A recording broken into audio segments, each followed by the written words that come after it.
Ici sur un dossier chaud, j'aime pas utiliser le terme, mais enfin tout le monde en parle, hein, et incontestablement c'est la préoccupation de beaucoup de Nîmoises et de Nîmois. Quelle est l'approche, et après on verra les mesures concrètes, mais l'approche de Nîmes en avant dans ce domaine-là? C'est un sujet grave, c'est un sujet important, c'est un sujet qui donne une image de notre ville qui n'est pas bonne, ce qui n'est pas bon du tout. La presse nationale se fait écho d'un classement catastrophique. L'Express nous a classé dernier avec une note de 0,6 sur 20 en termes de sécurité. Et ce que j'entends de la part de la municipalité actuelle, c'est on va doubler le nombre de policiers, on va doubler le nombre de caméras. Alors moi, vous savez, quand j'ai un étudiant, lorsque je corrige sa copie, qu'il a 0,6 sur 20 et qui me dit je vais reprendre les mêmes éléments pour vous rendre une autocopie, je pense qu'il est bête, quoi, qu'il est bête. Nous avons une autre approche. Nous pensons qu'il faut créer à Nîmes, et nous créerons, dès le lendemain de notre élection, un Grenelle de la sécurité. Alors, qu'est-ce que c'est qu'un Grenelle de la sécurité à Nîmes? C'est de prendre en compte l'ensemble des acteurs de la ville, l'ensemble des acteurs, que ce soit l'État, que ce soit la justice, la police nationale, la police municipale, les transports, mais aussi les comités de quartier, les proviseurs, les associations.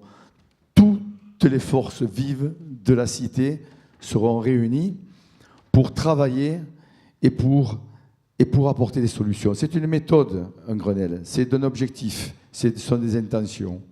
Quel est l'objectif? La méthode, je vous l'ai donnée. Quel est l'objectif?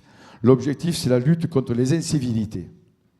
On sait tous que ce sont les incivilités qui minent l'ambiance à Nîmes.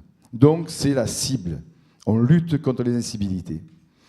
L'intention, elle est relativement simple à comprendre. Il s'agit de démontrer, en le vivant ensemble, que les préoccupations des habitants de Val-de-Gour sont les mêmes que celles de Camplagné, du centre-ville, de Saint-Césaire, de Courbessac.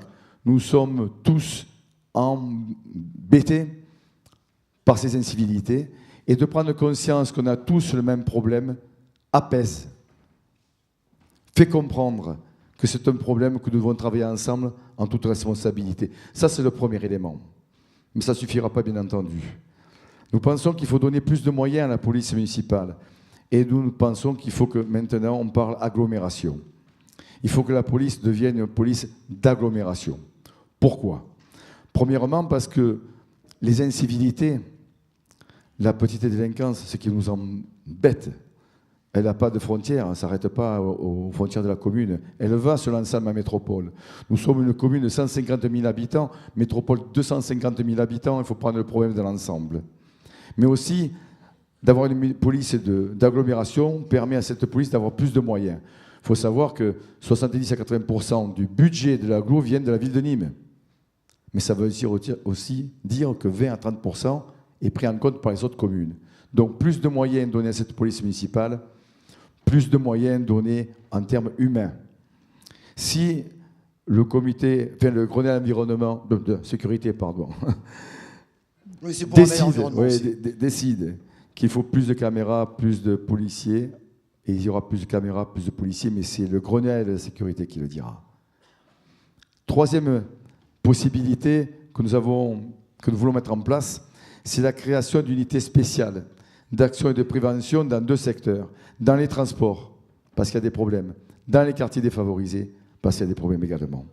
Enfin, j'aimerais vous donner un petit exemple pour vous montrer qu'en réfléchissant un tout petit peu et en allant voir ailleurs ce qu'il se passe, on peut avoir de bonnes idées à récupérer. Il y a des villes qui ont mis en place, à la sortie des écoles, au lieu d'avoir 2 policiers municipaux, matin, midi et soir, d'avoir des grands-pères et des grands-mères, des retraités qui viennent assurer les sorties d'école, qui sont rémunérés, bien entendu, mais qui permettent de prendre ces policiers municipaux qui sont à la sortie des écoles et les mettre sur le terrain. On a calculé, c'est tout à fait simple, 2 heures par jour, matin, midi et soir, etc., 2 heures par jour, nombre de semaines, nombre d'écoles à Nîmes, nombre de mois où la scolarité est obligatoire pour les gamins, 56 000 heures sont récupérées que l'on peut remettre sur le terrain pour assurer la sécurité au quotidien. Voilà un peu les mesures qui sont envisagées par Nîmes en avant, mais il y en a d'autres, bien entendu, mais c'est les plus importantes. Ouais, et il y a 10 mesures concrètes sur une des newsletters qui est à votre disposition à la sortie de la salle. Vous pourrez aller un petit peu plus loin. Et bien entendu, sur nos sites internet, on vous donnera toutes les adresses. Vous allez aller encore plus loin parce que c'est un dossier qui nous tient vraiment à cœur Tout à fait. et sur lequel on a beaucoup travaillé. En tout cas, c'est une politique volontariste, assez nouvelle, mais qui permet surtout d'agir efficacement et plus intelligemment. Éric, quand vous dites la sécurité est une affaire de tous, j'imagine que vous impliquez le monde associatif. Ah oui, le monde associatif à Nîmes est extrêmement important. Donc nous sommes partants pour prendre le maximum de nos associations en partenariat dans une politique municipale. Qu'est-ce que j'entends par là? Nous allons passer des contrats donnant avec les associations. Je préfère voir des enfants sur un terrain de sport que dans la rue.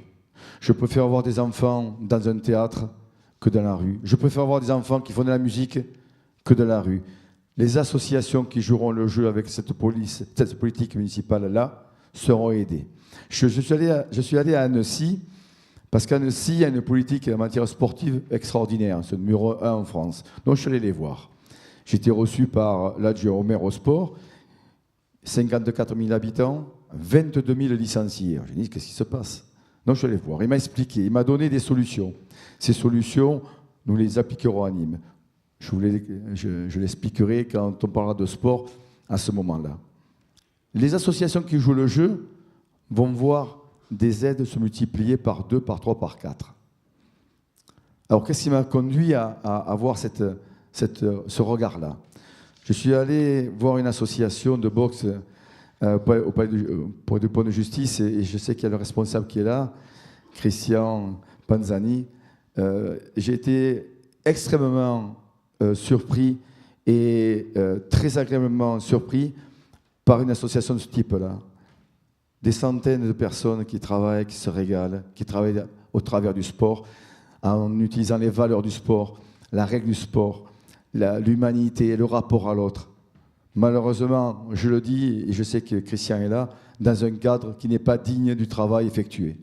J'estime que lorsqu'une association a ce rôle citoyen, la collectivité doit en prendre compte et lui donner les moyens de fonctionner. Donc, les associations qui joueront le jeu, on les aidera.